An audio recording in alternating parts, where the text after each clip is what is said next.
सवाल नंबर 97। विश्व का सबसे लंबा रेल मार्ग कहाँ है?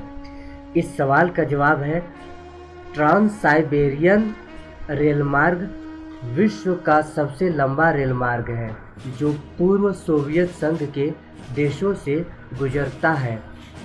इस रेल मार्ग का निर्माण यूरोपीय सोवियत संघ तथा सुदूर पूर्व में प्रशांत महासागर के तटवर्ती क्षेत्र को जोड़ने के लिए किया गया।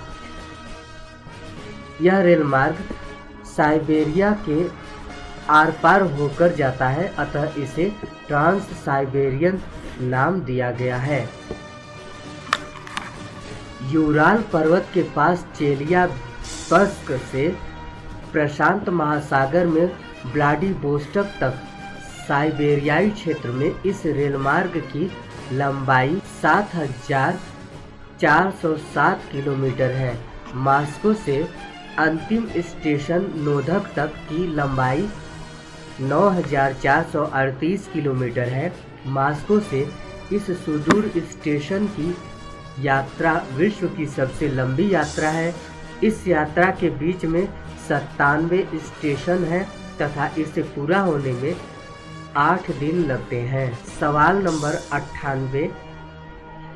श्वेत श्याम टेलीविज़न और रंगीन टेलीविज़न की पिक्चर ट्यूब में क्या अंतर होता है? इस सवाल का जवाब है श्वेत श्याम अर्थात ब्लैक एंड वाइट टेलीविज़न की पिक्चर ट्यूब बनाने में केवल श्वेत फास्फर की कोटिंग की जाती है तथा मात्र एक ही इलेक्ट्रॉन गन लगाई जाती है। इलेक्ट्रॉन गन से निकलने वाली किरणों का प्रकाश श्वेत फास्फर पर पड़ता है। ट्यूब की स्क्रीन के जिस भाग पर यह प्रकाश पड़ता है वह भाग श्वेत तथा शेष भाग श्याम अर्थात काला दिखाई देता है। प्रकाश की तीव्रता प्राप्त होने वाले सिग्नलों के आधार पर कम ज़्यादा होती रहती है। रंगीन टेलीविज़न के पिक्चर ट्यूबों में क्रमशः हरे, नीले और लाल रंग के फास्फर की कोटिंग की जाती है। प्रत्येक हरे रंग के बीच में एक काले रंग की पट्टी होती है जिसको रंगीन टेलीविज़न को ऑन करने के बाद लेंस से देखा जा सकता है। इसमें प्रयुक्त तीनों रंगों के लिए 3 इलेक्ट्रॉन गन लगाए जाते हैं। प्राप्त होने वाले सिग्नलों के आधार पर प्रत्येक रंग अपना प्रकाश अलग अलग देते हैं। अन्य रंग इन्हीं तीनों रंगों के आपस में विभिन्न क्रमों एवं अनुपात में मिलने पर बनते हैं। इन सभी रंगों को टेलीविज़न सेट में बने इलेक्ट्रॉनिक परिपथ द्वारा नियंत्रित किया जाता है।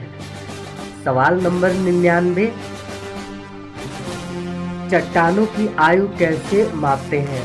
इस सवाल का जवाब है किसी भी चट्टान की विभिन्न परतों तथा उनमें मौजूद जीवाश्मों के अध्ययन से भूवैज्ञानिक यह पता लगाते हैं कि इन परतों के निर्माण का क्रम क्या है।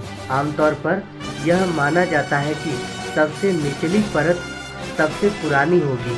कुछ चट्टानों की आयु उनमें मौजूद रेडियो एक्टिव पदार्थों के क्षय को मापकर जानी जाती है। रेडियो एक्टिव पदार्थ धीरे धीरे दूसरे तत्वों में बदलते रहते हैं। उदाहरणार्थ यूरेनियम धीरे धीरे शीशे में बदल जाता है। इस परिवर्तन की दर को मापा जा सकता है जिससे चट्टान की आयु का अनुमान करने में सहायता मिलती है। यूरेनियम 238 तथा पोटेशियम 40 जैसे रेडियो एक्टिव तत्वों के क्षय होने में करोड़ों वर्ष लग जाते हैं। आग्नेय चट्टानों में पाई जाने वाली रेडियो एक्टिव तत्वों की अल्प मात्रा से प्री कैम्ब्रियन चट्टानों की आयु का पता लगाया जा सकता है। इसी प्रकार कार्बन डेटिंग पद्धति से लाखों वर्ष पुराने जीवाश्म की आयु का पता चल सकता है। सवाल नंबर 100। मोनालिसा क्या है? यह क्यों प्रसिद्ध है? इस सवाल का जवाब हम आपको बहुत जल्द देने वाले हैं। मोनालिसा एक विश्वविख्यात पेंटिंग है जो इटली के महान चित्रकार लियोनार्डो दा विंची की यह एक अमर कृति है। ऐसा माना जाता है कि मोनालिसा फ्रांसिस्को गेलगियोमोंडो की पत्नी थी। मोनालिसा की आकर्षक और मनमोहक मुस्कान इस पेंटिंग की प्रसिद्धि का कारण है। सवाल नंबर 101, एमनेस्टी इंटरनेशनल क्या है? जी हाँ, एमनेस्टी इंटरनेशनल क्या है?